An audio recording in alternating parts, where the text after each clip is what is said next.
काही का असेना, कुंभ असो की महाकुंभ, एवढ्या मोठ्या संवेदनशील तीर्थस्थळाच्या नियोजनाबाबत एवढी अनास्था मोदीजींनी सहनच कशी केली?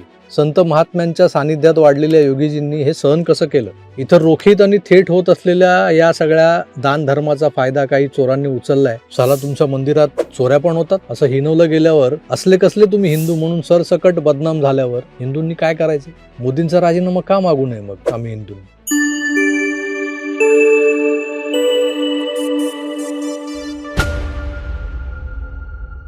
अयोध्येतल्या राम मंदिरातल्या दान दक्षिणा पेटीतल्या देणगी चोरीबद्दल जेव्हा चर्चा सुरू झालेल्या आहेत सगळीकडे, तेव्हा ज्या पद्धतीने या मंदिराच्या कारभाऱ्यांचे म्हणजे ट्रस्टींचे राजीनामे मागितले गेले, ते चंपतराय, अनिल मिश्रा वगैरे, तसाच राजीनामा कोणी नरेंद्र मोदींचा का मागितला नाही?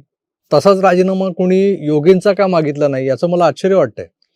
कारण एका बाजूला उत्तरेतला सगळा हिंदी मीडिया संघ आणि विश्व हिंदू परिषदेला चंपतराय, अनिल मिश्रा आणि त्या गोपाळरावला दोषी धरून त्यांचा राजीनामा, ते त्यांना अटक इथवर पोचलेलं आहे. एकंदरच या प्रकरणात जसं चंपतराय हे नाव सातत्यानं कानावर पडतंय, त्याचबरोबर अजून एक नाव कानावर यायला हवं होतं, ते म्हणजे नरेंद्र मोदी. उत्तरेतला मीडिया या दान चोरीला जबाबदार धरून मोदींचा राजीनामा कधी घेणार असा प्रश्न मलाही पडला होता. आता तुम्ही म्हणाल की अचानक काय झालं? तुम्ही तर योगी भक्त, मोदी भक्त, त्या भक्तांच्या टोळीतले लोक, मग तुम्हाला मोदींचा राजीनामा का हवाय किंवा का हवा होता? या प्रश्नाचं उत्तर फारच साधं, सोपं, सरळ आणि लॉजिकल आहे. अयोध्येतलं राम मंदिर म्हणजे जगभरातल्या तमाम हिंदूंचं श्रद्धास्थान आहे. 500 वर्षांच्या संघर्षानंतर हे मंदिर उभं राहिले. आध्यात्मिक महत्त्व तर आहेच आहे, पण या देशावरच्या इस्लामी आक्रमणांच्या खाणाखुणा पुसून टाकणारं हे मंदिर आहे. त्यामुळे तर याचं ऐतिहासिक मूल्यही अचाट आहे. पण या मंदिराच्या देखभालीचा, संरक्षणाचा, नियोजनाचा सगळा जो ताबा आहे, तो हा राम मंदिर तीर्थस्थान ट्रस्ट नावाच्या सार्वभौम, स्वतंत्र, ॲटॉनॉमस असं काहीतरी म्हणतात, अशा ट्रस्टच्या हातात आहे. अर्थात या ट्रस्टवर संघ आणि विश्व हिंदू परिषदेचीच लोक वरच्या पदांवर आहेत. 5 जूनला अखिलेश यादव यांनी ट्विट करून मंदिरातल्या दान चोरीला पहिल्यांदा वाचा फोडली. पण हे काय आज सुरू नव्हतं, मागच्या 6 महिन्यात सुरू नव्हतं, किंवा ते 6 महिन्यात सुरू झालंय असंही नव्हतं. काही लोक महाकुंभच्या वेळेचा दाखला देतात की त्यावेळेस दान दक्षिणा वाढली. त्याचं कारण काय तर दर्शनाचा किंवा दर्शनार्थींचा ओघ आणि गर्दी जशी या मंदिरात वाढली, तसा दानपेटीतला मालही वाढला आणि मग त्या गर्दीचा आणि एकंदर सगळ्या अनागोंदीचा गैरफायदा घेत या चोरीकांडाला सुरुवात झाली. मी तर म्हणतो, काही का असेना, कुंभ असो की महाकुंभ, एवढ्या मोठ्या संवेदनशील तीर्थस्थळाच्या नियोजनाबाबत एवढी अनास्था मोदीजींनी सहनच कशी केली? संत महात्म्यांच्या सानिध्यात वाढलेल्या योगीजींनी हे सहन कसं केलं? इतर रोखीत आणि थेट होत असलेल्या या सगळ्या दान धर्माचा फायदा काही चोरांनी उचललाय, पण त्यामुळे बदनाम मात्र हिंदू धर्म झालाय, हे कोणाच्या लक्षात येत नाहीये. चंपतराय हे संघाचे ज्येष्ठ स्वयंसेवक आहेत. मग त्यांना विश्व हिंदू परिषदेवर पाठवलं गेलं आणि राम जन्मभूमी आंदोलनाला दिशा द्यायचं काम त्यांच्यावर सोपवलं गेलं. त्यांनी जे काही केलंय त्या सगळ्या आंदोलनाच्या वेळेला, ते अगदी अतुलनीय आहे वगैरे, सगळं ठीक आहे. त्यांना जी जबाबदारी दिली होती चोख केली आहे, चोख बजावली. पण तुम्ही ऐकलंच असेल की मंदिराची जबाबदारी ज्या ट्रस्टकडे होती, त्या ट्रस्टनं व्यवस्थापनाची जबाबदारी नीट पार पाडलेली नाही आणि इथंच सारा जो माल आहे तो सगळा चंपत झाला. माझं काही चंपतराय यांच्याशी वैर वगैरे नाहीये, पण जी SOP ठरली होती मंदिर सुरक्षा, व्यवस्थापन आणि नियोजन यांची, ती व्यवस्थितपणे सांभाळली गेलेलीच नाहीये. याला जबाबदार चंपतराय नाही तर मग कोण आहे? 900च्या वर CCTV फक्त नावाला लावलेले, चालू एक पण नाही, असं लोक आता बोलू लागले. जे चालू होते त्यातलं जे CCTV फुटेज होतं ते डिलीट करून टाकलंय 8-9 महिन्यांपूर्वीच. आता याचा फायदा कोणी देशविघातक शक्तीनं उचलला तर काय करायचं आपण? अहो, जे लोक दानपेटीतली कॅश मोजायला बसायचे, त्यांच्यासाठी एक ड्रेस कोड ठरवला होता. बिना खिशाचे पॅन्ट आणि शर्ट, जे एक ॲप्रॉन सारखं काहीतरी घालायचं अंगावर, म्हणजे त्यात ते काही लपू शकत नाही. मग प्रत्यक्षात हे चोरटे जे होते ते जीन्स, टी-शर्ट, सदरा, लेंगा, काय मनाला येईल ते पेहराव करून यायचे. यांची मंदिरात प्रवेश करताना झडती व्हायची नावाला, आपली फ्रिस्किंग म्हणतो तसं, पण जाताना मात्र व्हायची नाही. यांनी कॅश चोरी कशी केली हे सुद्धा फार रंजक होतं. त्याला कसला सॉलिड प्लॅन केला होता. नोटा मोजताना 500च्या ज्या नोटा आहेत त्या 100च्या नोटा मोजून त्याचं एक बंडल बनवायचं. म्हणजे हे बनवायचं काम करणारे हे लोक प्रत्यक्षात 120-125 नोटा त्या बंडलमध्ये भरायचे आणि अशा 500च्या 5 किंवा 10 बंडलचं रीतसर वाउचर बनवून ते मंदिर प्रिमायसेस मधलेच SBIच्या लॉकरमध्ये जमा करायला जायचे. आणि जाताना मधल्यामध्ये प्रत्येक बंडलमधल्या त्या जास्तीच्या 20-25 नोटा काढून घ्यायचे. SBI वाले हे बंडल्स नोट काउंटिंग मशीनमध्ये टाकून मोजून घ्यायचे. तेव्हा 100च नोटा असायच्या एका बंडलमध्ये. मग मधल्यामध्ये ज्या 20-25 नोटा लंपास केल्या जायच्या त्याचा थांगपत्ता ना SBIच्या अधिकाऱ्यांना लागायचा ना ट्रस्टच्या वरिष्ठ लोकांना.